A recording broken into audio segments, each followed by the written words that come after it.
सबको अपने अपने कर्मों के अनुसार फल भोगना पड़ेगा। इसमें इंद्र की क्या है बाबा? बाबा, इंद्र की ताकत नहीं कि कुछ बदल सके, इसलिए आप पहले तो भूल जाओ कि इंद्र कोई भगवान है। भगवान है जब भुलवा रहे हैं तो फिर अहंकार नष्ट करने के लिए पूर्व संस्कार जबरदस्ती उससे कर्म कराते हैं। पूर्व संस्कार, इन्हीं पूर्व संस्कारों पर अटैक भजन कर सकता है, दूसरा नहीं। ध्यान से सुनना, पूर्व संस्कारों को भस्म कर देता है भजन, सिर्फ भजन, दूसरा कुछ नहीं, जादू टोना छूछा कुछ नहीं। राधा राधा कृष्ण कृष्ण राम राम हरि हरि, यही कारण शरीर स्वभाव को बदलता है और सूक्ष्म शरीर के वो पापाचरण करने वाली प्रवृत्तियों का नाश करता है, अनर्थ निवृत्ति। देवता हो, असुर हो, मनुष्य हो, अगर ध्यान से सुनोगे तो बहुत बढ़िया हो जाएगा। एक आदमी हितधाम में, तो उसके यहां सब लोहे के छल्ले ऐसे, तो भैया ये क्या है? अंगूठी पहने तो देखा है सोने आदि की, ये क्या है? बोले घोड़े के नाल के ये छल्ले हैं, इससे क्या होगा? बोले कोई भी ग्रह अटैक नहीं कर सकता। घोड़े की दुर्दशा हो जा रही नाल पहन के, और ये नाल की लोहे की पहले तो ये कह रहे हमारी सदगति हो जाएगी, कोई भी अटैक नहीं करेगा। बुद्धि मारी गई, पूरी नाल पहरे, वो ठोकी है उसके चरणों में पूरी नाल, और मनोबोझा ढो रहा है, सांटी खा रहा है, और उस नाल की तुम अंगूठी बनवा, अरे राम राम बोलो, कृष्ण कृष्ण बोलो, हरि हरि बोलो। अरे ऐसी बुद्धि भ्रष्ट है, तुम्हें कैसे बताए? भगवान कह रहे हैं कि देवता हो, असुर हो, मनुष्य हो, ये सारा जगत कर्म के अधीन है। अवश्य में भोक्तव्यम कृतम कर्म शुभाशुभम। जीव अपने कर्मों के अनुसार उत्तम गति या अधम गति को प्राप्त होता है। ए भाई, आपके कर्म, आपके कर्म ही गुरु है, कर्म ही ईश्वर है, कहां तक कहूं कर्म ही भगवान है। भगवान, इसलिए बाबा मनुष्य को चाहिए कि अपने वर्णाश्रम धर्म के अनुकूल कर्म करे, पापाचरण न करे, जिसके द्वारा मनुष्य की जीविका सुगमता से चलती, वही इष्ट देव होता है।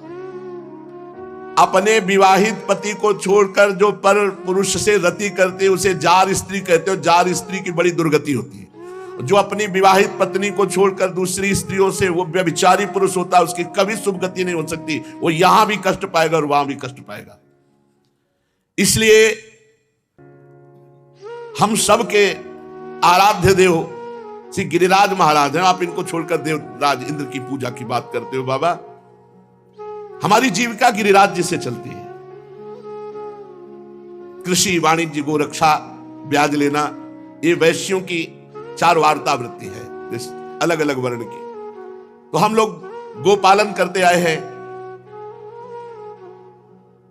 बाबा, इस संसार की उत्पत्ति, स्थिति और प्रलय सतोगुण, रजोगुण, तमोगुण के द्वारा होता है।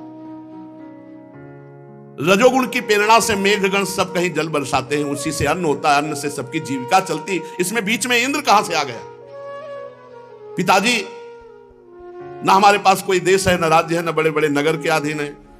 हम वनवासी हैं, ये पहाड़ पर्वत ही हमारे घर हैं। इसलिए हम लोग गौओं, ब्राह्मणों और सबके मंगल के लिए श्री गिरिराज महाराज का पूजन करेंगे।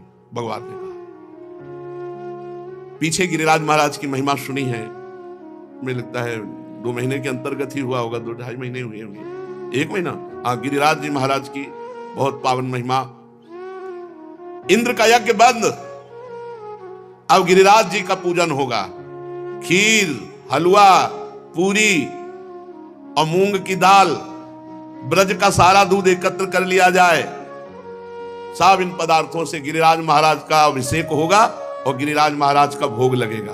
भांति भांति के अन्न, गौए, दक्षिणाएं, ये सब ब्राह्मणों को दान की जाए और सब ब्रजवासी मिलकर के जो भोग लगे वो प्रसाद पाया जाए, और गौओं को हरी हरी घास, और फिर सब मिलकर के गिरिराज जी की परिक्रमा दे। भगवान ने ऐसा आज्ञा किया। खूब प्रसाद खा पीकर, सुंदर सुंदर वस्त्र पहनकर, सज धज करके, चंदन लगाकर गौ, ब्राह्मण, अग्नि तथा गिरिराज गोवर्धन की प्रदक्षिणा की जाए। पिताजी, मेरी ऐसी सम्मति है। देखो, भगवान अभी 7 वर्ष के हुए हैं, लेकिन इतना बड़ा प्रभाव है कि कुल परंपरागत देवराज इंद्र के याग को रोक दिया और गिरिराज महाराज के किसी ने भी संशय नहीं किया, सब ब्रजवासी एक स्वर में बोल उठे, जो कन्हैया कह रहा है वही होगा। परीक्षित भगवान काल के भी शासक है। इंद्र का घमंड चूर चूर कर देने के लिए भगवान ने लीला रची। नंद बाबा आदि गोपों ने बड़ी प्रसन्नता प्रकट करते हुए हां ऐसा ही किया जाए। अब भगवान श्री कृष्ण ने जिस प्रकार गिरिराज गोवर्धन के पूजन की बात कही गई थी, पहले ब्राह्मणों को बुलाया गया और गिरिराज महाराज की तलहटी पर स्वस्ति वाचन हुआ। फिर जो सामग्री थी, क्या संपूर्ण ब्रजवासी जन अपनी अपनी गाय का दूध लाए थे। अरे कितना अपार दूध ग्रास, सबसे गिरिराज जी का पूरा अभिषेक हुआ, पूरे गिरिराज जी का, क्योंकि सब 84 को उसके ब्रजवासी जो जहां से वहीं से अभिषेक कर रहे गिरिराज जी का। और फिर बहुत सी भोग सामग्री, खीर पुआ कचौड़ी पकौड़ी विविध सामग्री। भगवान ब्रजवासियों को सुख देने के लिए एक रूप में बाबा के साथ सब भोग अर्पित कर रहे हैं और एक रूप में खड़े, मैं गिरिराज हूं और पाना शुरू। वही पवाने वाले और वही पाने वाले। भगवान श्री कृष्ण कृष्ण स्तन्यतमं रूपम गोप विश्रम्भणं गतः शैलोस्मीति ब्रुवन् भूरि बलिमादत् बृहद बपुः। विशाल स्वरूप धारण करके नील मेघ कांति, मैं गिरिराज गोवर्धन हूं, पवाओ। अब सब ब्रजवासी पवा रहे। अरे ये तो देखो, देवराज इंद्र तो कभी पाले नहीं आए, गिरिराज महाराज तो साक्षात पाए। खूब कचौड़ी पकौड़ी पुआ खीर, भगवान अनंत ब्रह्मांड उनके उदर में है, मानो सबको तृप्त कर रहे हैं। मैं गिरिराज हूं ऐसा कहकर भोग सामग्री अरोगने लगे। अच्छा, इसके बाद अपने ही देखो, सब प्रणाम करो, भगवान प्रकट हुए गिरिराज, जय गिरिराज महाराज की। एक तरफ प्रणाम कर रहे हो, जिसको प्रणाम कर रहे हैं वो वही स्वयं है। विचित्र लीला देखो भैया, देखो। अहो पश्चात शैलेशो रूपी नोनुग्रहम व्यधात। देखो गिरिराज महाराज हम पर कृपा करके प्रकट हुए, बोलो गिरिराज महाराज की जय। सब ब्रजवासी जन गिरिराज महाराज को प्रणाम कर रहे। भगवान भी ये चाहे जैसा रूप धारण करे, बड़े ही सुंदर है। गिरिराज में विशाल काय रूप धारण, मैं गिरिराज हूं। साक्षात श्री कृष्णचंद्र जो ही गिरिराज हैं। इनके स्पर्श से, दर्शन से बहुत जल्दी अंतःकरण पवित्र होता है। जो कामनाएं करे, पक्का जो कामनाएं करे उस कामनाओं की पूर्ति करने में समर्थ है। पर ठीक से परिक्रमा लगाओ, ये बीड़ी सिगरेट मसाला ये सब नहीं, मौन और दाहिने लघुशंका नहीं, दाहिने थूकना नहीं, किसी की वार्ता मत करो, केवल भगवत चर्चा या नाम जप या मौन।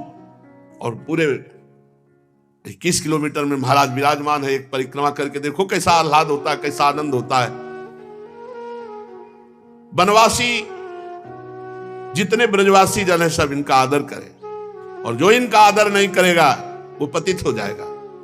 आओ अपना और अपने परिवार का, अपने समाज का मंगल करने के लिए हम गिरिराज जी को नमस्कार करें, ऐसा भगवान बोले। आओ सब मिलकर गिरिराज जी को नमस्कार करते हैं। इस प्रकार भगवान श्री कृष्ण की प्रेरणा से नंद बाबा आदि बड़े बूढ़े गोपों ने गिरिराज जी की विधि पूर्वक पूजा की, भोग लगाया, जय जयकार हुआ, और फिर सब परिक्रमा लगाई, खा पी के अच्छे अच्छे वस्त्र सब पहनकर, और खूब नाम कीर्तन करते हुए सब ब्रजवासियों ने पूरी गिरिराज जी की परिक्रमा लगाई, दंडवत किया। फिर सब श्री कृष्ण के साथ अपने अपने निवास स्थान पर लौट आए। इंद्र पुआ पूरी पाने के लिए एक दिन उपवास पहले किए थे कि ब्रजवासी जन पवाएंगे, चक हुआ एक भी गुलगुला नहीं मिला। ये ग्रामीण 56 भोग है। गांव में भी गिरिराज जी की पूजा होती दीपावली के। हाँ, अगले दिन जो है अन्नकूट मनाया जाता है, गोबर के गिरिराज जी बनाए जाते हैं, सीके और मोर पंख खड़े कर दिए जाते, गांव में भी होता है। और फिर खूब अच्छे अच्छे भोग पदार्थ, तो अच्छे अच्छे में क्या हुआ, देखो सबसे अच्छी चीज जो होती है गुझिया है। गांव में गुझिया, पेड़ा, बर्फी ऐसे बनाए, और बस गुलगुला, पुआ, कचौड़ी, पूड़ी और सब्जी और खीर, कढ़ी, चावल, पकौड़ी वाले, इतने पदार्थ तो हमने देखे गांव में। इसके बाद तो यहाँ आकर के देखे 56 भोग। काशी में तो धतूरा, अकौड़ा, अकौड़े का फूल, बहुत विचित्र बाबा है। हाँ, पूरी धतूरे की माला आती है जब प्रसादी आती है ना, ऐसे प्रसाद तो देखे हमने काशी में।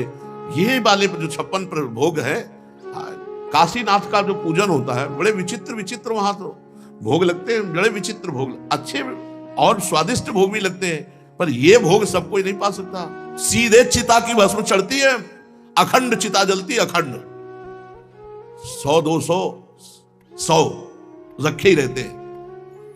कौन सा घाट? मणिकर्णिका घाट। हाँ, सीधे वहां से गरम गरम चिता की राखा, चिता भस्मा लेपो गरल मसनम दिग्पट धरो, जटाधारी कंठे भुजगपतिहारी पशुपति, उनकी कृपा हो गई तो सुख मिला।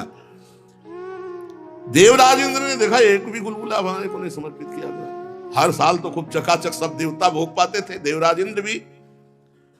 पूछा भाई कि इस बात ब्रज 84 कोस से एक भी पुआ पूरी गुलगुला नहीं समर्पित हुआ? बोले नहीं होगा, बंद, तुम्हारा बंद अब भोग।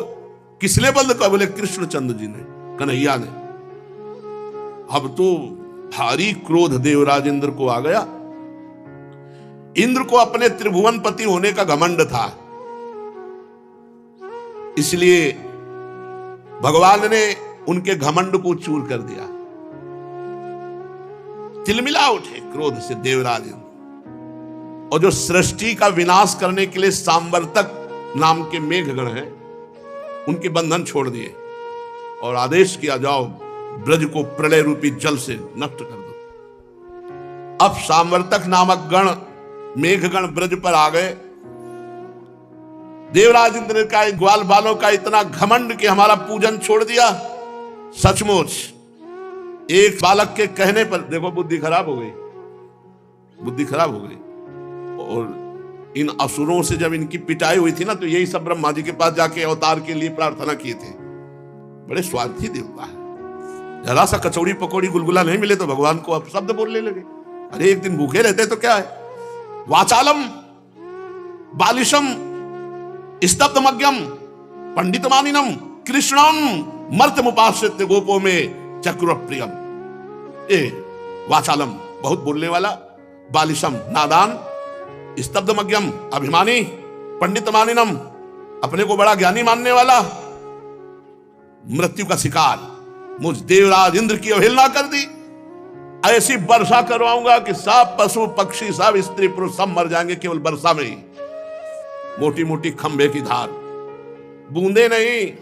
ऐसे सामर्थ्य में एक से कहा, जाओ इनके सबका संहार करो और मैं स्वयं आता हूं वज्र लेकर, और महापराक्रमी मरुदगणों के साथ एक भी ब्रजवासी नहीं बचने पाएगा। मेघों को आज्ञा दे दी देवराज इंद्र ने, उनके बंधन खोल दिए। भगवान ने देखा कि ऐसा मेघ तो प्रलय के समय होता है। बिजली ऐसी कड़कड़ाहट, आंधी की प्रेरणा, बड़े बड़े बादल और ओले बरसने लगे, और ऐसे खंभे के समान मोटी की धार, खंभा जैसे मोटा ऐसे धार गिर रही, मोटी मोटी खंभे की धार। ब्रज भूमि में हाहाकार मच गया। अब तो सबके प्राण जीवन धन भगवान श्री कृष्ण ने देखा। हर ब्रजवासी भींज रहा है, ठिठुर रहा है, कोई आश्रय नहीं। कोई अपने बच्चों को छुपा रहा है, कोई ऐसे वर्षा। हा कृष्ण, हे श्री कृष्ण, अब तुम्हारे भाग्य से ही हमारी रक्षा होगी। ब्रजवासियों ने कांपते कांपते कहा, प्यारे श्री कृष्ण, हम ब्रजवासियों के एकमात्र तुम रक्षक हो। भक्त वत्सल, इंद्र के क्रोध से अब तुम ही हमारी रक्षा कर सकते हो। भगवान ने देखा कि इंद्र तो भारी वर्षा, ओले की वर्षा, ये तो हमारे समस्त ब्रजवासियों का मंगल कर देगा। भगवान ने कहा, इंद्र तेरा यज्ञ भंग किया इसलिए तू ब्रज का नाश करना चाहता है। देख, तू अभी मेरी शक्ति को नहीं जानता, मेरे प्रभाव को नहीं जानता। जो मूर्खतावश तू अपने को देवराज इंद्र मानकर मेरे प्रिय भक्त ब्रजवासियों को कष्ट देना चाहता है। नहीं, भगवान के जनों को। अरे देवता तो सतोगुण प्रधान होते हैं, तुम्हें ऐश्वर्य और पद का घमंड है, तो अभी मेरी योग माया को तुम नहीं जानते हो। मैं तुम्हारा मान भंग करूंगा और इसमें तुम्हारा मंगल होगा। जब तुम्हारा अहंकार नष्ट होगा तो तुम्हारा मंगल होगा। ये सारा ब्रज मेरे आश्रित है, मेरे द्वारा स्वीकृत है, और इस ब्रज का मैं एकमात्र रक्षक हूं, और मेरे ब्रजवासियों को कोई कष्ट दे ये मैं सह नहीं सकता। मेरे ब्रज 84 कोस में जो रह रहे हैं उनका कोई अमंगल कर सके नहीं, मैं इनका एकमात्र रक्षक हूं। मन नाथम मत परिग्रहम। देख मैं अपनी योग माया से तेरे को जवाब देता हूं, क्योंकि भक्त और संत इनकी रक्षा करना मेरा व्रत है। ओह, क्या चिंता, स्वामी को चिंता है। जब भीष्म जी ने प्रण लिया कि कल पांचों पांडवों को जीवित रहूंगा तो मार डालूंगा, और 5 बाण निकाल के रख लिए, ये बात जब भगवान को पता चली तो पांडवों के शिविर में गए तो सब चद्दर तान के सो रहे थे। उठाया और कहे, भीष्म जी ने प्रतिज्ञा की है कि कल तुम 5 का वध कर देंगे। जानते हो भीष्म प्रतिज्ञा? बोले हाँ प्रभु। फिर तुम चैन से सो क्यों रहे हो? बोले तुम बेचैन हो ना, इसलिए मैं चैन से सो रहा। जिसकी रक्षा के लिए तुम बेचैन हो तो अब मुझे क्या चिंता है। भगवान अपने भक्त और संतों का रक्षा करना व्रत, ये स्वयं उनका। इसलिए तस्मान मच्छरणम गोष्ठम मन्नाथम मत परिग्रहम गोपाए स्वात्म योगे ने स्वयं में व्रत आहिता। हमें क्या पुकारना कि आप हमारी रक्षा करो, उनका खुद व्रत है ये। शरणागत मत शरणम, जो मेरी शरण में है, जो शांत है, जो भक्त है, उसकी रक्षा करना ये मेरा व्रत है, मेरा प्रण है। शक्रदेव प्रपन्नाए तवास्मीति च याचते अभयम सर्वभूतेभ्यो ददाम्ये तद व्रतम मम। एक बार जो मेरी शरण में आके कह दे, हे हरि मैं आपका हूं, उसका ठेका ले लेता हूं, मैं पूरे जीवन का ठेका ले लेता हूं। भगवान कहते ये मेरा व्रत है। ददाम्ये तद व्रतम मम सर्वभूतेभ्यो अभयम, चराचर जगत से उसे अभय कर देता हूं। अगर ऐसी बात सुनकर भी भगवान की शरणागति की इच्छा ना हो तो समझना चाहिए बहुत कठोर हृदय है। एक बार जो वचन की भी शरणागति ले लेता है भगवान उससे नहीं छूटते। पर निर्भय निश्चिंत निश्चुक तभी होता है जब हृदय से शरणागत हो जाता है। भगवान उसकी जिम्मेवारी ला। तस्मात् मत शरणम गोष्ठम मन्नाथम मत परिग्रहम। भगवान कह रहे मैं व्रतम आहिता, ये मेरा व्रत है, ये मेरा भगवान का व्रत है, बस वही रक्षा करते हैं। भगवान समस्त ब्रजवासियों से कहा, जिन गिरिराज जी को तुमने भोग लगाया वही तुम्हारी रक्षा करेंगे। सब ब्रजवासी एक दूसरे को पुकार करके ब्रज 84 कोस में एक क्षण में समाचार, सब गिरिराज जी की तलहटी में चलो।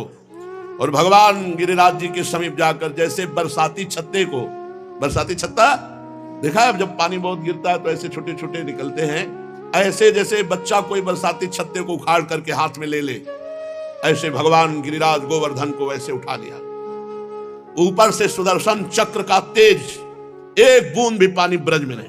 नीचे भगवान शेष जी ने ऐसा रज में घुसकर अपने आप को मेड़ बना ली कि गिरिराज गोवर्धन की तलहटी गुफा में एक बूंद पानी नहीं। ऊपर सुदर्शन चक्र, नीचे भगवान शेषनाग अपने शरीर की बाउंड्री में, और ब्रजवासी सब अंदर। सोचो भगवान की योग माया का प्रभाव। 84 कोष में रहने वाले ब्रजवासी, गऊ बछड़ा सब गिरिराज गोवर्धन को भगवान अपनी इस अंगुली पे धारण किए हुए 7 दिन 7 रात्रि। सब ब्रजवासी जन दर्शन कर रहे हैं भगवान। यशोदा मैया देख रही है, अरे लाला इतना बड़ा पहाड़ उठाए, कहीं हाथ थक न जाए। माता जी, मैया आप आराम से बैठो। बाबा, ब्रजवासी गण आप आराम से बैठो। देखो तुम लोग ऐसी शंका मत करना कि मेरे हाथ से पहाड़ गिर सकता है, कदापि नहीं। तुम लोग तनिक मत डरो। आंधी, पानी, ओला, जो चाहे देवराजेंद्र कर ले, कुछ नहीं बिगड़ने वाला। भगवान श्री कृष्ण ने सबको आश्वासन दिया। सब सखा, ग्वाल बाल बछड़े गौए ब्रजवासी सब, वहां के आश्रित पुरोहित, छकड़े, भृत्य सामग्री सब गड्ढे में, गिरिराज गोवर्धन की तलहटी में। भगवान ने 7 दिन कोई भोग नहीं आरोगा, 7 दिन पानी भी नहीं पिया गिरिराज गोवर्धन को। 7 दिन 7 रात खड़े रहे, न कुछ खाना न पीना, ना आराम न विश्राम। 7 दिन 7 रात लगातार उस गिरिराज गोवर्धन को उठाए रखे, एक डग भी वहां से हिले नहीं। सखागण भी, अरे कन्हैया अपनी अपनी लाठी सब लगाए, तू हाथ हटा ले, थोड़ा आराम कर ले। भगवान ने कहा भैया ये लाठियों से रुकने वाला नहीं। अरे यार कन्हैया तू क्या समझता है कि तू ही बलवान है। भगवान ने कहा अच्छा देख ला जरा से ऐसे, कन्हैया तो फिर भगवान ने 7 दिन 7 रात तक अखिल जगत का भार उठाने वाले प्रभु के लिए गिरिराज जी को उठाना खिलवाड़ ही तो है। पर हमें यह अखिल ब्रह्मांड नायक प्रभु के रूप में नहीं, या नंद बाबा के लाडले 7 वर्ष के सब ब्रजवासियों के लिए गिरिराज जी को, श्री कृष्ण की असीम महिमा को देखकर इंद्र का घमंड चूर हो गया कि सारा प्रयास किया, एक भी बछड़ा नहीं मरा, एक भी ब्रजवासी नहीं मरा, एक भी सामग्री नहीं बिखरी, सब के सब गिरिराज जी की तलहटी में सुरक्षित। और भगवान का सुदर्शन चक्र पहले से ही घूम रहा है, ब्रज में एक बूंद भी पानी ऊपर ही सब भस्म कर दे रहा है। महान सामर्थ्य। जब गोवर्धनधारी भगवान श्री कृष्ण ने देखा कि देवराज इंद्र का घमंड चूर हुआ और अपने गण वापस किए, आकाश से बादल हटे, सूर्य देखने लगा, तब ब्रजवासियों ने कहा कन्हैया सब बंद हो गया। सब ब्रजवासी कन्हैया की एक नवीन जयकार लगाते हैं, गिरिराज धरन की, गिरिराज धरन की, गिरिराज धरन की। चारों तरफ से असंख्य ब्रजवासी कन्हैया की जय जयकार। भगवान ने कहा सब बाहर निकलो। पहले सब गाय बछड़े सब लेकर के ब्रजवासी जन बाहर निकले। फिर भगवान ने गिरिराज जी को पधराया और आप बाहर निकले। भगवान की असीम सामर्थ्य। भगवान ने कहा मेरे प्यारे गोपो, जिसकी मैं रक्षा करता हूं उसे कोई भय नहीं प्रदान कर सकता। सच्ची मानिए, ये हृदय की बात कहते हैं। भगवान का हो के देखो, अनंत जन्मों से हम जल रहे हैं, कोई हमारा रक्षक नहीं है। संकट में पड़ने पर कोई नहीं है, प्राणांत होने पर कोई नहीं है। यही हमारे मित्र, यही हमारे साथी, यही इनको हम भूल गए हैं, संसार को अपना मानते हैं। इनके भूलने की हमें दंड दशा मिल रही, दुर्दशा मिल रही कि काम क्रोध आदि हमको जला रहे हैं। इनकी स्मृति प्राप्त हो जाए फिर वो परमानंद है, कैसे तुम्हें बताएं। भगवान ने ब्राह्मण पत्नियों को कहा मेरे अंग संग से उतना प्रेम नहीं होता जितना मेरा स्मरण करने से, मेरी लीला कथा सुनने से, मेरा नाम जपने से होता है। भगवान की इच्छा शक्ति ने पूर्ण ब्रजमंडल को सुरक्षित, एक पत्ता भी नष्ट नहीं हुआ, एक पत्ता भी नहीं झड़ा। देवराज इंद्र का घमंड चूर हो गया। सर्वशक्तिमान भगवान श्री कृष्ण सबके देखते देखते गिरिराज महाराज को वहीं विराजमान कर दिया। अब तो सब ब्रजवासियों का अपार प्रेम, दौड़ दौड़ कर कोई चूम रहा है, कोई गले लगा रहा है श्री कृष्ण को। पर्वत रखते ही सब ब्रजवासियों का प्रेम उमड़ पड़ा। भैया तेरी कृपा से हम सब ब्रजवासी बचे, तेरी कृपा से हम सब ब्रजवासी पुनः मिल रहे हैं। कोई हृदय से लगा रहा है, कोई चूम रहा है, कोई माथे पर आशीर्वाद दे रहा है। बड़ी बूढ़ी गोपियां दही चावल मंगल तिलक कर रही, आशीर्वाद दे रही कन्हैया को। यशोदा जी, रोहिणी जी, नंद बाबा, बलराम, ये सब हृदय से लगा रहे बार बार कन्हैया को। कन्हैया तूने संपूर्ण ब्रजवासियों को बचा लिया। बचा लिया था नहीं है, वो आज भी बचाएंगे हमें। जो हमारे पाप कर्म हैं, जो हमारे दुष्ट स्वभाव हैं, जो हमारे नीच आचरण है, ये जब हम पर आक्रमण करेंगे तो भगवान हमको अपनी कृपा से बचाएंगे, क्योंकि उन्होंने हमें ब्रजवास दिया है, उन्होंने अपनी शरण में लिया है। अब उनकी तरफ से कमी नहीं होने वाली, कमी हमारी तरफ से है, होती रहेगी, पक्का होती रहेगी। वो हमारी कमियों को ना देखे, वो अपने व्रत का पालन करे, हमारा परम मंगल होगा। यशोदा मैया ने हृदय से लगाया, मस्तक चूमा, आशीर्वाद दिया। परीक्षित बड़े बड़े सिद्ध ऋषि मुनि गंधर्व चारण भगवान पर फूलों की वर्षा कर रहे, स्तुति कर रहे, शंख बज रहा है, नौबत बज रही, तुम्बुर आदि गंधर्व राज भगवान की मधुर लीला का गान कर रहे हैं। अब भगवान बाबा और मैया के साथ बगल में बलराम जी चल रहे हैं। अपने प्रेमी ग्वाल बालों के साथ प्रेममयी गोपियों की आकर्षणमयी हृदय की वृत्ति से जो आशीष निकल रहे, उनको सुनते हुए संपूर्ण जगत को प्रेम दान करने वाले भगवान गोवर्धनधारी आनंद मगन होकर चल रहे। ब्रजवासी जन उनकी लीलाओं का गान कर रहे, सब सुख पूर्वक आकर अपने घरों में निवास किया। देवराज इंद्र आते हैं और भगवान के चरणों में नतमस्तक होकर क्षमा मांगते हैं। ये प्रसंग आगे सुनो। श्री राधा वल्लभ लाल की। इसलिए किसी भी शुभ से शुभ कार्य का संकल्प ना बनने पावे, अशुभ की तो बात जाने दो, शुभ का भी संकल्प ना बने। बिना संकल्प के चेष्टा हो और बिना आसक्ति के प्रीति में व्यवहार हो, वो उपासक इस संसार रूपी महान समुद्र को पार कर जाता है। संसाराम्भोरा से मुत्तीर तीरम गत्वा, वही किनारे लग पाता है। ये हमता ममता श्री जी की ओर लगे तो होत परम सुखदाई, तो कैसे लगे? तो बोले रसिक मंडली में आतन को नीके ढंग लगाओ, दंपति यस गाओ हर्षाओ, हित सोरी झिरी जाओ, देवन को दुर्लभ नर देही, तैने सहज ही पाई, मन भाई निधि पाई, फिर क्यों जान बूझ बिसराई। रसिक मंडली में यातन को नीके ढंग लगाओ। रसिक मंडली में इस शरीर को सेवा में लगा दो तो तुम्हारा अहंकार नष्ट हो जाएगा, और उनकी वचन माधुरी में चित्त जोड़ दो तो ममता नष्ट हो जाएगी, क्योंकि उनके वचनों में प्रियालाल की महामहिमामयी वो लीलाएं, वो नाम महिमा, जिससे संसार का राग नष्ट होता है। बिना रसिक मंडली के ये हमता ममता समेटने वाली नहीं। रे मन रसिकन संग बिन रंच न उपजय प्रेम, रंच मात्र प्रेम नहीं उपज सकता है भगवत प्रेमी महात्माओं का संग ना हो। तो श्रीपाद कह रहे हैं आ जाओ वृंदावन, रसिकों का संग करो और इस अहमता ममता को मिटा दो। एकमात्र प्रियालाल के चरणों की स्मृति रह जाए तो तुम अभी भगवत प्राप्त हो गए। अभी अचाह स्थिति भगवत प्राप्त है, आर्त भाव भगवत प्राप्त है, दैन्यता भगवत प्राप्त है। ये हमारे अंदर बिल्कुल नहीं है। चाह पे चाह है, अहंकार है। और आर्त भाव कैसे आता है? जब सब जगह से हार जाता है, अपने को असमर्थ देखता है, तब आर्त भाव से प्रभु को पुकारता है। उसी आर्त भाव की पुकार में ही भगवान का प्रादुर्भाव होता है। श्रीपाद कह रहे ये जन्म केवल भगवत प्राप्ति के लिए है, इसलिए योषित पिंडे किम न पश्यस अंध प्रत्यक्षम यत् प्रक्षरे छिद्र के भ्या धाता कांतत्व चमत्कार मात्रा वृंदारण्य उपेक्षा से हाधिक। धिक्कार है उसको जो अपने शरीर में अहम करके पुरुष का पराई स्त्री की तरफ दोष दृष्टि से देखता है। ज्ञान दृष्टि से देखो क्या है। भजन नहीं करोगे तो ये ज्ञान दृष्टि टिकेगी नहीं, भजन टिकाता है। ज्ञान दृष्टि से श्रीपाद कह रहे देखो क्या है।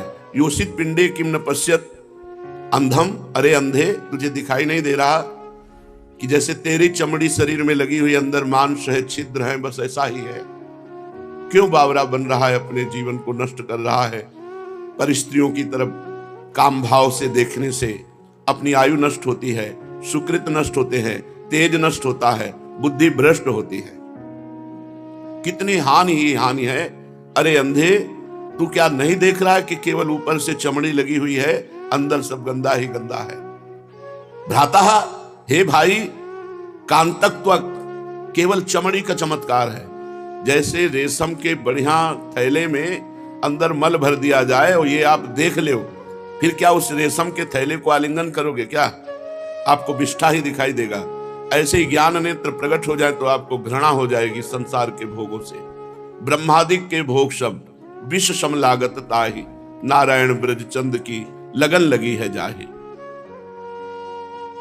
कनक मरकताभे दिव्य धामना किशोरे, मिथ उदित मुखेन्दु नष्ट चक्षुष चकोरे, विहरति ही वृंदा कानने चित्त चोरे, मम तदति विचेष्ये यामि नान्यत्र घोरे। हे भाई, वृंदावन में एक कनक के समान जिनकी श्रीअंग की कांति है, 7 कुंभ तन गोरी, तपाए हुए स्वर्ण की कांति।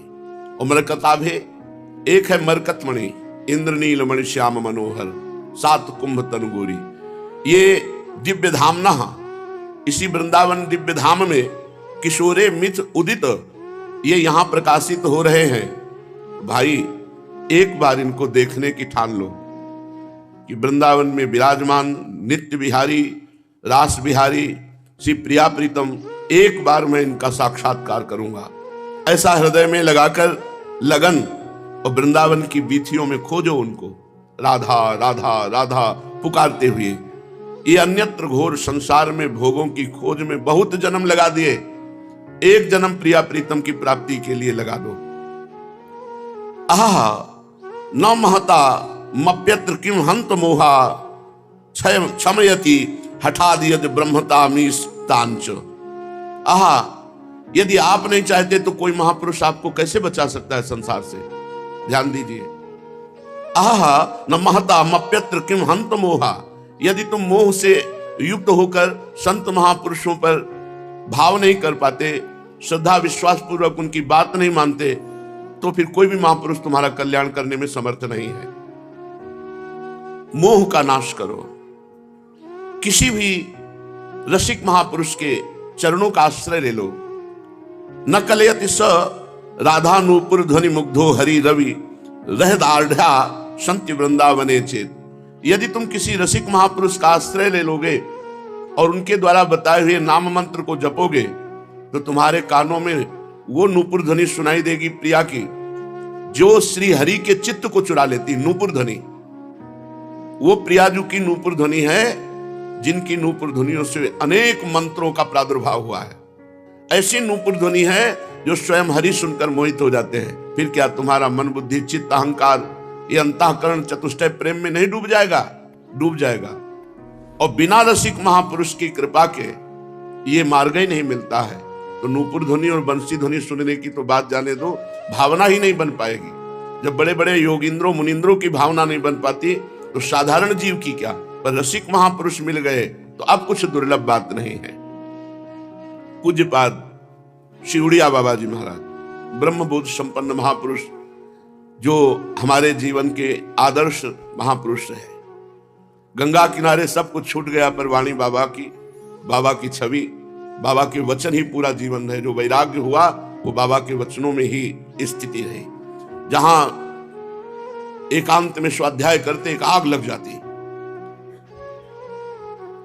क्या बाबा पहुंचे हुए महापुरुष को विषय भ्रष्ट कर सकते हैं? हां, कर सकते हैं। विषय की महान शक्ति ज्ञानी भक्त और विद्वान इनको भी परास्त कर सकती है। भक्त नारद जी ब्याह के लिए तैयार हो गए और परम ज्ञानी ब्रह्मा जी भी है, बृहस्पति जी भी है, और इनके चरित्र आपने पीछे सुने हैं। विषय की महान शक्ति ज्ञानी भक्त और विद्वान को भी क्षोभ करा सकती है। अतः जो निरंतर भजन करता है उसको कोई परास्त नहीं कर सकता। भजन में अंतर पड़ता है, विषय चिंतन होता है तो उसके भ्रष्ट होने में देर नहीं लगेगी। कहा हनुमंत विपति प्रभु सोई, जब तो सुमिरन भजन न होई। जिस क्षण भगवान का सुमिरन और सेवा नहीं हो रही उसी समय अटैक हो जाएगा माया का और आप परास्त हो जाएंगे। अगर नाम पहारू दिवस निशि, ध्यान तुम्हार कपाट, भगवत ध्यान में स्थित है तो मानो दरवाजा बंद है, माया का प्रवेश नहीं। नाम निरंतर चल रहा तो नाम महाबली पहरेदार है, काम क्रोध लोभ हृदय में प्रवेश नहीं करेंगे, करेंगे तो नष्ट हो जाएंगे, तुम्हें नष्ट नहीं कर पाएंगे। अतः उपासक को विषय चिंतन नहीं होने देना चाहिए।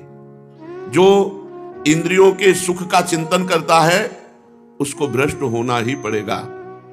इसलिए तुम्हें सिद्धांत की बात बताता हूं कि तुम विषय त्याग के लिए सर्वदा वीर बने रहो। विषयों के चिंतन का त्याग करके सावधानी पूर्वक भगवत चिंतन करो। अगर भगवत चिंतन छूटा तो चाहे जितना बड़ा कोई ज्ञानी हो, चाहे जितना बड़ा भगत हो, बैरागी हो, माया गिरा देगी। साधक के लिए विषयी पुरुषों का संग पतन का कारण है। इसलिए धनी मानी विषयी भोगी पुरुषों का संग दर्शन मात्र से वृत्ति बिगड़ जाती है। अगर भगवत भाव है तो बच जाओगे, अगर भगवत भाव नहीं तो दर्शन मात्र से बुद्धि बिगड़ जाती है। जब ईश्वर में तदाकार वृत्ति होती है तब गिरने का चांस नहीं होता, और जब आत्मस्वरूप में ब्रह्माकार वृत्ति होती है तब गिरने का चांस नहीं। नहीं स्वात्मा रामम विषय मृग तृष्णाम भ्रमयति। ज्ञानी और आत्मबोध में अंतर है, भक्त और प्रेमी में अंतर है। भक्त है अभी, जब अगाध प्रेम में डूबता है, महा आनंद उसके हृदय में रहता है, तो क्षुद्र आनंद की आवश्यकता नहीं होती। भगवान श्री कृष्णचंद्र जी ने गीता में कहा, जैसे बड़े जलाशय के मिल जाने पर क्षुद्र गड्ढों की याद नहीं आती, ऐसे परमात्मा आनंद प्राप्त होने पर फिर भोगों की याद नहीं आती, फिर भोग उसे गिरा नहीं सकते। परमात्मा में चित्त आसक्त हुए बिना कोई साधक सिद्धावस्था को प्राप्त नहीं हो सकता। आसक्ति कहते हैं भरी बाजार में भी वो अपना मंत्र जप रहा है, खूब भीड़ कोलाहल में भी उसका नाम नहीं रुक रहा, क्योंकि आसक्ति नाम से है। बिना परमात्मा में आसक्ति हुए कोई सिद्ध पुरुष नहीं हो सकता। साधक को शरीर स्वस्थ रखना चाहिए और इसके लिए व्यायाम करना चाहिए। व्यायाम, प्राणायाम और सूक्ष्म आहार ये बहुत आवश्यक है भोजन में। साधक को शरीर स्वस्थ, स्वस्थ का मतलब तगड़ा नहीं। तगड़ा तभी होता है जब ये इंद्रियों से झगड़ा नहीं करते हो। झगड़ा करो इंद्रियों से, ये जो मांगे वो मत दो। शरीर स्वस्थ का मतलब होता है यथा योग्य अंगों में मांस होना, चर्बी न बढ़ना, जब चाहो वैसे आसनों में बैठ जाओ, उसे स्वस्थ शरीर कहते हैं। पहले शरीर देखो, बाबा कह रहे साधक को शरीर स्वस्थ, खान पान सूक्ष्म, खान पान का संयम साधक को रखना चाहिए। खान पान सुख चाहत अपने, तिनको प्रेम छुअत नहीं सपने, सपने में भी नहीं रोना आएगा राधा। भजन होगा अल्पाहार में, अल्प भोजन, सात्विक भोजन, बीमार वाला भोजन साधक के लिए। भजन कभी अपना प्रकाशित न करे, गुप्त रूप से रखे। महापुरुषों के वचन ध्यान से सुनो। अपने भजन के अनुभव, अपने भजन की संख्या, अपने भजन की प्रक्रिया किसी को बताए नहीं जब तक परिपक्व अवस्था ना आ जाए। अपने को भजनानंदी साबित न करे सबके बीच में, वैसे गप मारेंगे एकांत में। जहां 4 लोग आ गए तुम्हारा तो उसमें दिखाई कि बड़े भजनानंदी है। नहीं, दम्भ नहीं होना चाहिए, पाखंड नहीं होना चाहिए। हम भजन कर रहे हैं तो कर रहे हैं, तुम आओ या जाओ। दिखावा नहीं होना चाहिए, कोई जाने कि हम भजनानंदी, ऐसी कोई प्रक्रिया नहीं होनी चाहिए। अगर हम भजन में बैठे तो भजन में बैठे, साथ में बैठे तो साथ में बैठे। हमें कोई बनावटी आसन नहीं करना। उस समय जैसे हमारे पास कोई आवे तो अपने को भजनानंदी नहीं दिखाना कि वो ऐसे तो पद्मासन में कभी बैठते नहीं, लेकिन 5 मिनट की बात है तो पद्मासन लगा के मार, तो किसको दिखा रहे हो? किसको तुम धोखे में डाल रहे हो? खुद धोखे में पड़ रहे हो। भजन करने वाले को कभी ऐसा नहीं लगता कि मैं बहुत भजन करता हूं, उसको भजन की भूख हो जाती है। हमने बड़े बड़े महापुरुषों को देखा, ऐसे जो ही जाओ सो प्रणाम करके, आप वैष्णोजन मुझे ऐसी आशीष वृत्ति दो कि जिससे हम खूब भजन करें। भजन नहीं बनता। एक दिन गुरुदेव भगवान कह रहे थे, क्या बताएं, कभी छक के भजन करने को नहीं मिला। रात के 1 बजे से बैठे हमने देखा महाराज जी को आसन में बैठे, वहीं पास रहे। 5 बजे, 6 बजे, 7 बजे, ये 3 घंटे ऐसे थे जिनमें लेट गए। बस कमंडल उठाया, यमुना जी 8, 9, 11 इसके बीच में आते थे। कभी पाठ का मन हुआ तो जल्दी चले आए पाठ करते हुए, नहीं तो फिर 11 बजे आते थे। भजन भजन, और वो कह रहे हैं कि छक के भजन करने को, यहाँ 2-4 माला हो गए, बोले बहुत हो गया, बहुत भजनानंदी। भजन करने वाले को कभी भगवान से किसी सांसारिक विषय की याचना नहीं करनी चाहिए, नहीं तो भगवत प्राप्ति में बाधा पड़ जाएगी। इसीलिए बड़े बड़े रोग, बड़े बड़ी समस्याएं संत जन सहते, कभी भगवान से प्रार्थना नहीं करते।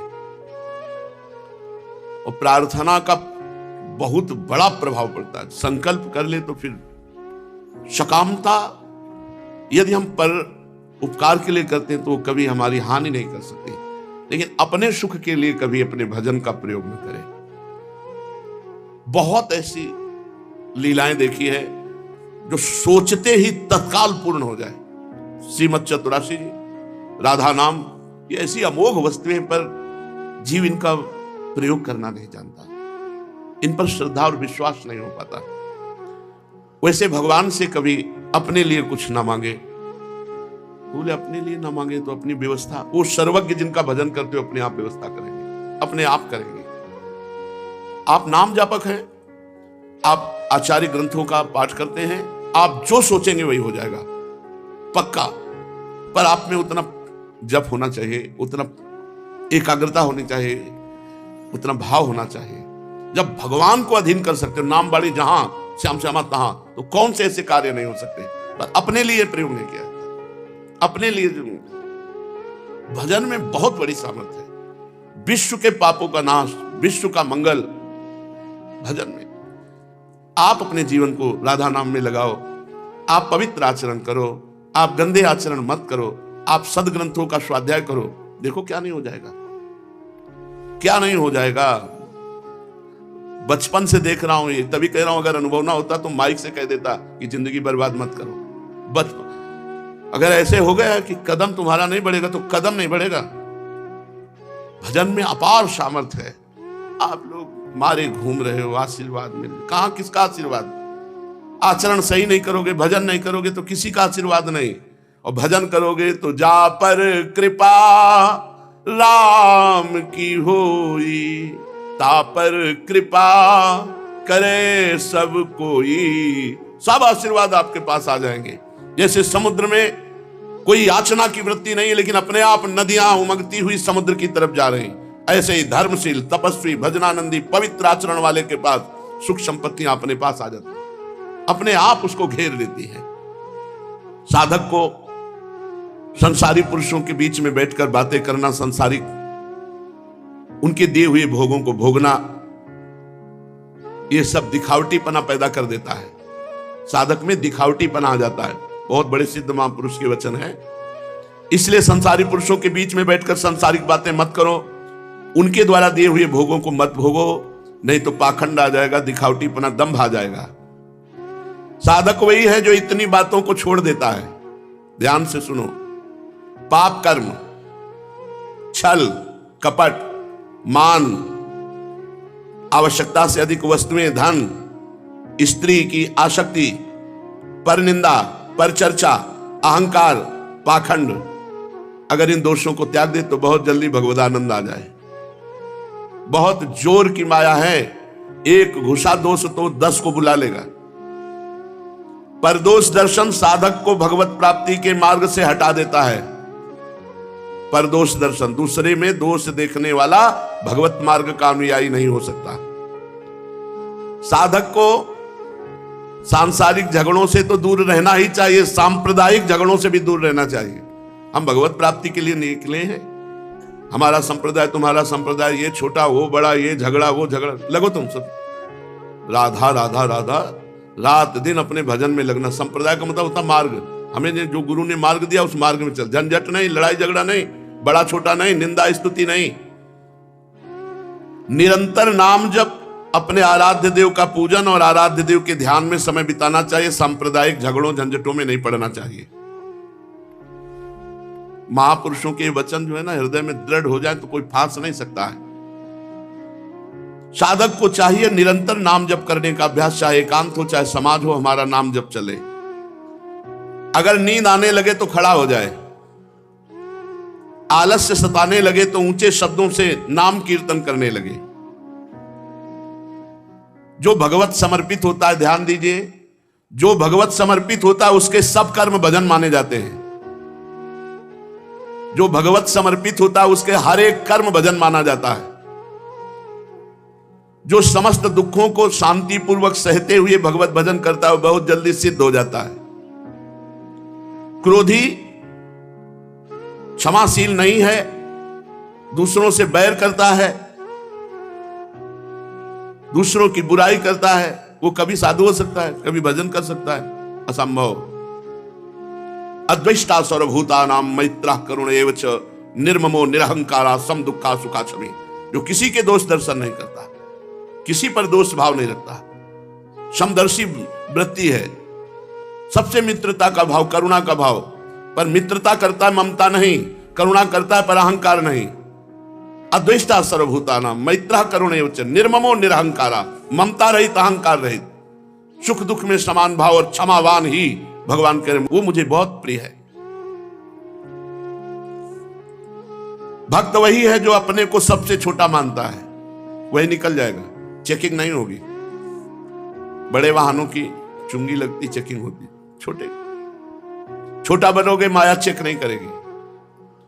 जो अपने को सबसे छोटा समझता है, किसी भी बात का अभिमान नहीं करता, किसी के दोष नहीं देखता, किसी से घृणा नहीं करता, वाणी को संयम में रख के मौन रहता है या कम बोलता है। जब बोलो तब शास्त्र की बात, सत्य बोलो, मीठा बोलो, दूसरे के हितकर बोलो। जो सबकी सेवा करता है, यदि विरक्त साधक है तो किसी के विवाह उत्सव आदि में कभी सम्मिलित ना हो, विवाह आदि के पदार्थ कभी ना खाए।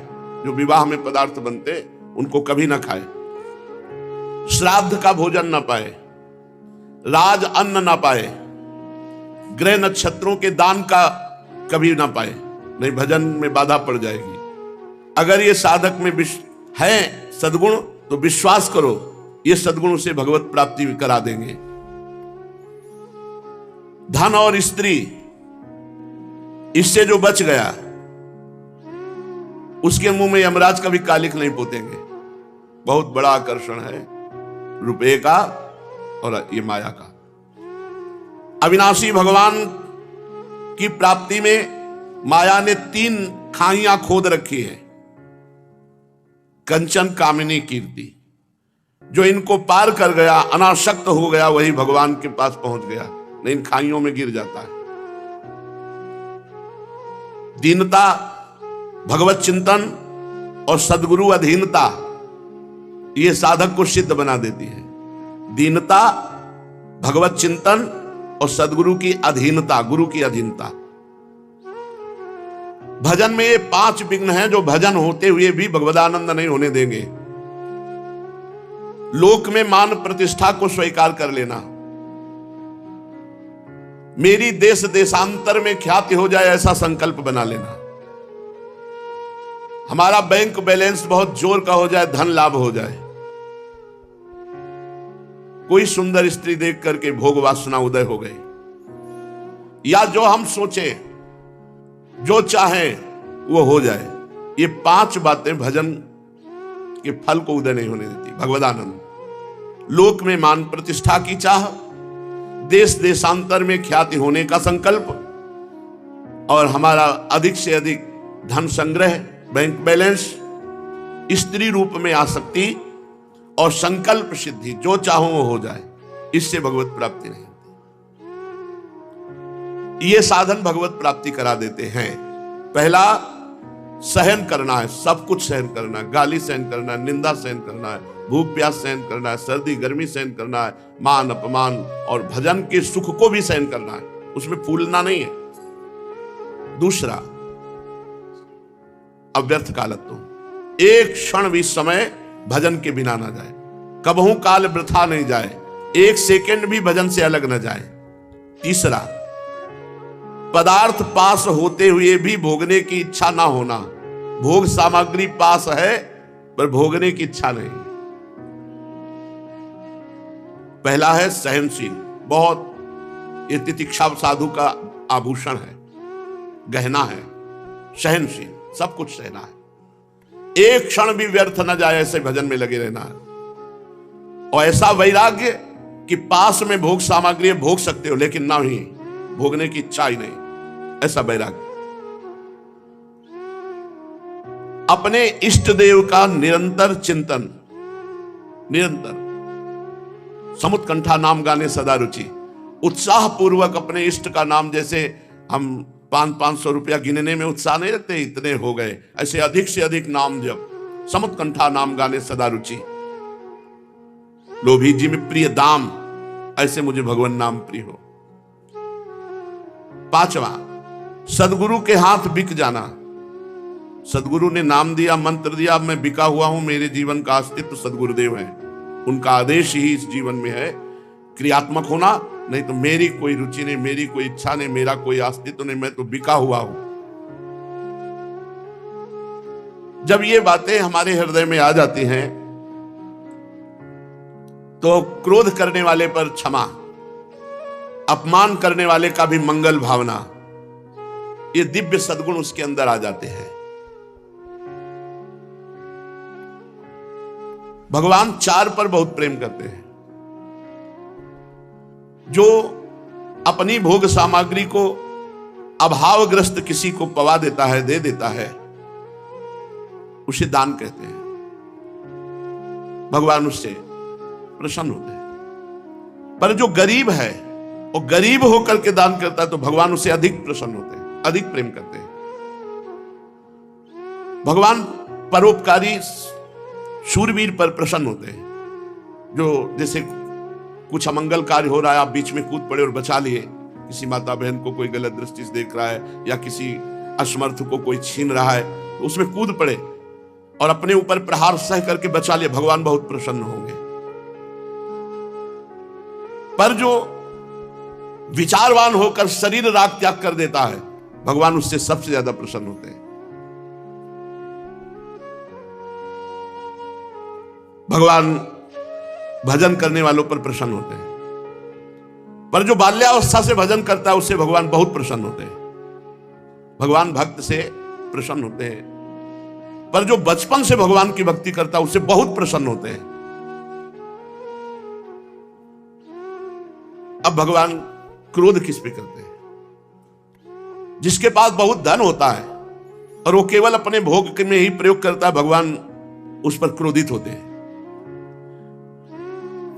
जो धनी हो करके भी गरीबों के खून चूसते हैं उन पर भगवान विशेष क्रोधित होते हैं। कैसे गरीबों के खून चूस? लेबर है, खूब मेहनत करवा रहे हैं, वो बेचारा कर रहा है और उसको समय से पैसा नहीं दे रहे, कम पैसा दे रहे, नहीं दे रहे।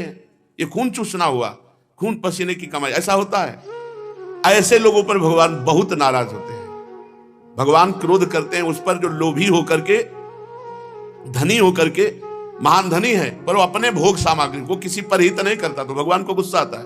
हमने इतना तुम्हें दिया है परोपकार के लिए, लेकिन जो धनी होकर गरीबों को चूसता है भगवान उस पर विशेष क्रोधित होते हैं। जैसे भजन करता है तो भगवान प्रसन्न होते हैं, पर बचपन से जो भजन करता है उस पर भगवान विशेष प्रसन्न होते हैं। दान करता है भगवान प्रसन्न होते हैं, पर जो गरीब होकर दान करता है भगवान उस पर विशेष प्रसन्न होते हैं। जो दूसरे की रक्षा करता है भगवान उस पर प्रसन्न होते हैं, पर जो अपने शरीर का राग मिटा देता है भगवान उस पर विशेष प्रसन्न होते हैं। दूसरा, भगवान पाप करने वाले पर क्रोधित होते हैं, किंतु जो बुढ़ापे में पापाचरण करता है उस पर अधिक क्रोधित होते हैं। जैसे जवानी में कुछ गलती हो गई तो फिर नाम जप करके प्रायश्चित करके उसको हटाओ, लेकिन अब बूढ़े हैं और गलत चाल चल रहे हैं, गलत रास्ता, गलत भाव, गलत आचरण, तो भगवान उनकी चौथेपन आ गया, मरने जा रहे हो फिर भी रामकृष्ण हरि नहीं जप रहे इधर उधर, तो उनको ज्यादा भगवान उन पर क्रोधित होते हैं। भगवान अहंकारी पर क्रोधित होते हैं, परंतु जो शास्त्र ज्ञानी होकर भक्त होकर अहंकार करता है उस पर विशेष क्रोधित होते हैं।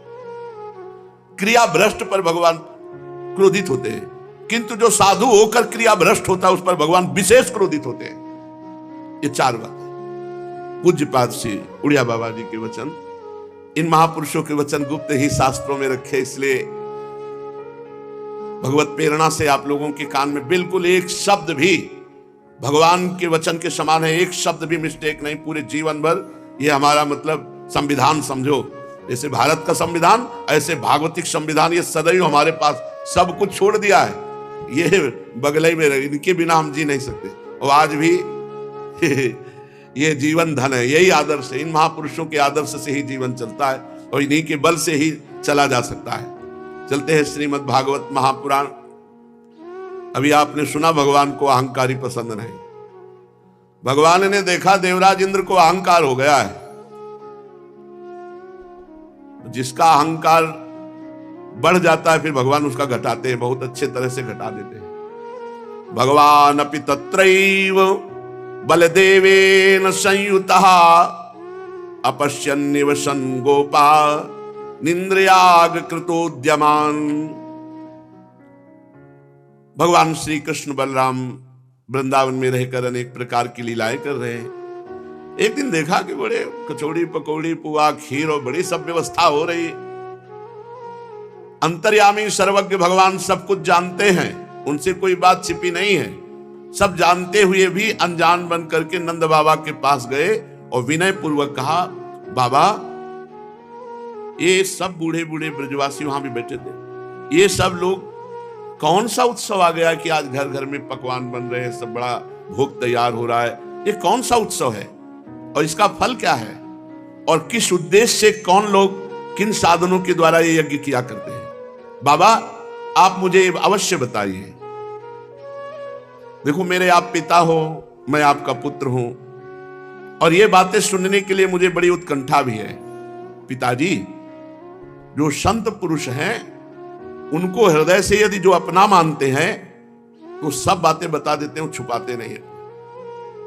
जिनकी दृष्टि में अपने पराये का भेद नहीं है, जिनका ना कोई मित्र है ना शत्रु है ना उदासीन, तो छिपाने की कोई बात नहीं रहती। इसलिए आप कृपा करके बताइए कि क्या उत्सव हो रहा है। बाबा ये मनुष्य समझे बेसमझे अनेक प्रकार के कर्मों का अनुष्ठान करता है, मुझे लगता है समझ बूझकर यदि कर्मानुष्ठान किया जाए तो ज्यादा लाभ मिले। बेसमझी से लाभ नहीं मिलता। अतः इस समय आप लोग कौन सा क्रिया योग करने जा रहे हैं, ये शास्त्र सम्मत है या लोक सम्मत है, मैं जानना चाहता हूं, आप कृपा करके बताइए। नंद बाबा ने कहा, लाला ये भगवान इंद्र की पूजा की व्यवस्था हो रही। भगवान इंद्र मेघों के स्वामी हैं और समस्त प्राणियों को जीवन दान देने वाला जल मेघ बरसाते हैं। मेरे प्यारे लाला, हम समस्त ब्रजवासी उन्हीं देवराज इंद्र की पूजा की व्यवस्था कर रहे। इंद्र यज्ञ, इंद्र याग, इन्हीं सामग्रियों से भगवान इंद्र का पूजन करेंगे, क्योंकि वही वर्षा करते हैं, उसी से घास तृण आदि, उसी से हमारी गौओं का हमारा पालन पोषण होता है। शास्त्र भी कहता है, यज्ञ से बचे हुए अन्न से जो सेवन किया जाता है उससे धर्म अर्थ काम त्रिवर्ग की पूर्ति होती है। तो किसान आदि की, गौचारण आदि की वृत्ति तो वर्षा से ही पूर्ण होती, इसलिए हमारे भगवान देवराज इंद्र हैं और यह कुल परंपरा से चला रहा है। कुल परंपरागत चला आने वाला उत्सव या पूजन काम लोभ भय अथवा द्वेष से नहीं छोड़ना चाहिए, क्योंकि परंपरागत है, उसी का हम लोग पालन कर रहे हैं। भगवान ब्रह्मा शंकर आदि का शासन करने वाले श्री कृष्ण चंद्रजू नंद बाबा और ब्रजवासियों से बात सुनी और मन ही मन विचार किया, देवराज इंद्र तुम्हारे अभिमान को मैं चूर्ण करूंगा, क्योंकि तुम्हें गर्व हो गया कि मैं त्रिभुवन पति हूं। भगवान ने कहा, पिताजी प्राणी अपने कर्म के अनुसार ही पैदा होता है और कर्म के अनुसार ही मर जाता है। उसे उसके कर्म के अनुसार ही सुख मिलता है, दुख मिलता है, भय मिलता है, मंगल मिलता है, अमंगल मिलता है। भाई ये बिल्कुल बात भगवान जगत गुरु श्री कृष्ण चंद्र जो बोल रहे हैं। अब इसी में किसी का जंतुर क्या करेगा, हमें किसी का किसी भी तरह का छूछा क्या करेगा। कर्मणा जायते जंतु कर्मणैव विलीयते, सुखम दुखम भयम क्षेमम कर्मणैवाभिपद्यते। सारा खेल इस मन का है। एक आदमी को जो तुम अच्छा समझते हो बुद्धिमान, 10-20 लोग केवल तैयार हो जाओ अलग अलग, राधेश्याम तुम्हें दिमाग में कुछ हो गया है क्या? नहीं, कुछ लक्षण तो ऐसे लगते हैं कि खसक गए हो, मतलब थोड़ा पागल हो गए। आगे फिर तीसरा मिला, ऐसे 10 दिन करो, दंडवत। यार कुछ समझ में हो गया? उसको लगने लगेगा मेरा दिमाग खराब होने लगा है क्या? जैसा हमारे सामने दृश्य होता है, जैसी बातें होती हैं, वो हमें महसूस होने लगता है। ये केवल मनोयोग है। एक आदमी श्री राघवाश्रम स्वामी जी जो आते थे, वो बता रहे थे कि एक आदमी को डॉक्टर ने कह दिया था कि तुम जल्दी ही मरने वाले हो। उसने भोजन छोड़ दिया, इसी चिंता में एकदम सूख गए। स्वामी जी गए तो घर वालों ने बताया कि यह हालत है इनकी, डॉक्टर ने कह दिया है, होगा कोई रोग। स्वामी जी बड़े विवेकी, बहुत विवेकी थे, बहुत विवेकी, बड़े ही तपस्वी भजलानंदी। उन्होंने कहा, मैं हस्तरेखा देखना जानता हूं, तुम मुझे दिखाओगे? उसे विश्वास था, दिखा दी। बोले वो डॉक्टर ने जो कहा था सही था, लेकिन वो समय निकल गया। बड़े विवेक से मारा कि डॉक्टर की बात अगर हम झूठी कहेंगे तो। उन्होंने कहा डॉक्टर ने जो कहा था सही कहा था, लेकिन वो समय निकल गया, अब तुम सब। बोले सही? बोले खाओ, अरे भोजन पानी सब टाइम। वो मरणासन में पड़ा था। मनोयोग का बहुत बड़ा प्रभाव होता है। देखो मनोयोग से हम प्रसन्न है ना, देखो शरीर बड़ा रोगी, बड़ा कष्टप्रद है, लेकिन आनंद है। मनोयोग, कर्मणा जायते जंतु कर्मणैव विलीयते, कर्म का सारा प्रभाव होता है। कुछ किसी का छूछा जादू मंत्र कुछ नहीं करेगा। जैसे मानो हम तुम्हारे मन की बात जान गए, हम अपने मन की 24 घंटा की बात जानते तो कुछ नहीं संभाल पा रहे, तुम हमारे 2 मिनट की बात जान गए तो क्या संभाल दोगे? कोई संभाल देगा? कोई संभला? भगवान की बात सुन। कर्मणा जायते जंतु कर्मणैव विलीयते, सुखम दुखम भयम क्षेमम कर्मणैवाभिपद्यते। अस्ति चेदीश्वरः कश्चित्, इसमें क्या करेगा ईश्वर? कोई भी हो, देवराज इंद्र हो, लोकपाल हो, कोई इसमें क्या करेगा? कोई कौन उस काहू के सुख दुख कर दाता, निज कृत कर्म भोग सुन भ्राता। यदि कर्मों को ही सब कुछ न मानकर उससे भिन्न जीवों का कर्म फल देने वाला ईश्वर है, तो वो भी कर्म के अनुसार ही फल देगा, अलग नहीं। उसकी प्रभु